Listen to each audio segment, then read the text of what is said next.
Kwa majina naitwa Shahame Makele, Inspekta wa Jeshi la Polisi Tanzania.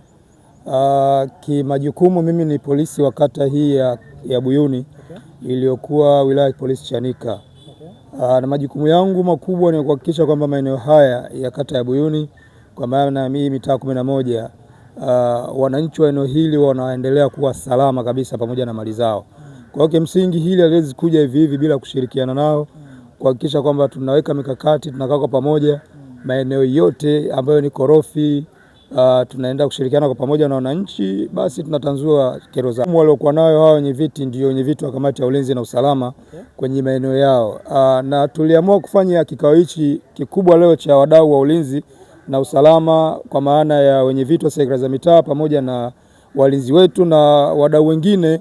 Lengo kubwa ilikuwa kujadili tuone namna gani kata yetu inaendelea kuimarika kwenye mambo ya ulinzi na usalama. Taarifa walikuwa nazo wenye viti wote, tuliwapa changamoto za kazi zao, wengine zimewabana na ndio maana umewaona hawajaja, ila walituma wawakilishi. Tumejadiliana kila mtaa tunaweka mikakati ya kuhakikisha kwamba maeneo yote ya kata ya Buyuni pamoja na ile mitaa mitatu inakwenda kuwa salama. Pengine nini rai yako sasa kwa wananchi au wakazi wa maeneo ya kata Buyuni pamoja na mitaa mingine ambao umeongezewa kwa ajili ya kulinda usalama? Rai yangu kubwa, kwanza kabisa wananchi ni waombe waendelee kujitoa kushirikiana na Jeshi la Polisi Tanzania kuhakikisha kwamba tunashirikiana kwa pamoja ili mitaa iendelee kuwa salama. Wao wadai wazuri wa kufichua uhalifu na wahalifu ambao wanatenda mabaya ndani ya mitaa yao. Tumeona maeneo mbalimbali wakati mwingine wanaripoti vitendo vya uhalifu, alafu hayo matukio unakuta wao wanakuwa wanajua vyanzo vyake kule chini.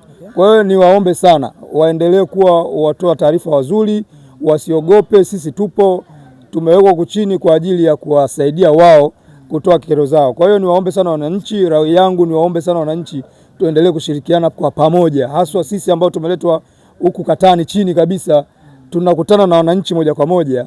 Kero zao watugee sisi za kiuhalifu na sisi tunazishughulikia moja kwa moja. Lakini kingine pia ni waombe, mwarobaini mkubwa sana wa kuondoa hizi kero za kiuhalifu ni pamoja na kuunda vikundi vya ulinzi shirikishi. Tukiunda vikundi vya ulinzi shirikishi, maana yake itakuwa rahisi sana kukombati uhalifu kwa pamoja, kwa sababu walinzi hawa tutaendelea kuwatumia usiku na mchana.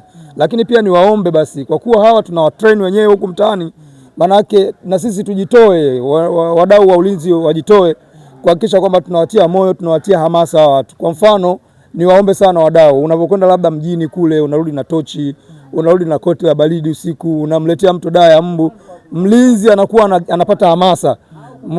Matokeo yake ataendelea kufanya kazi kwa bidii, kazi kwa weledi, na sisi tupo nyuma yao tunawaelekeza. Buyuni kwa ujumla itaendelea kuwa salama sana. Mimi na uhakika kabisa, yani Buyuni itaendelea kuwa shwari zaidi, na hayo matukio ambayo mnayaona maeneo mengine huku Buyuni hayatokuwepo. Kushukuru sana kwa wasaa wako, lakini pia kila laheri kuhakikisha kwamba mitaa yako inaenda kuwa salama kabisa. Asante sana. Mimi ni kijana wao, ni kijana wa Jeshi la Polisi Tanzania, lakini ni Mtanzania. Ni waahidi wana Buyuni wote kwa ujumla, Chanika kwa ujumla, kata yetu ya Buyuni ambayo ina mitaa 8 pamoja na mitaa mitatu ina wenye viti wa serikali za mitaa ambao ni 11. Kwa kushirikiana nao kwa pamoja tunatanzua kwa pamoja uhalifu. Mimi na imani kabisa hakuna mtu ambaye atatusumbua.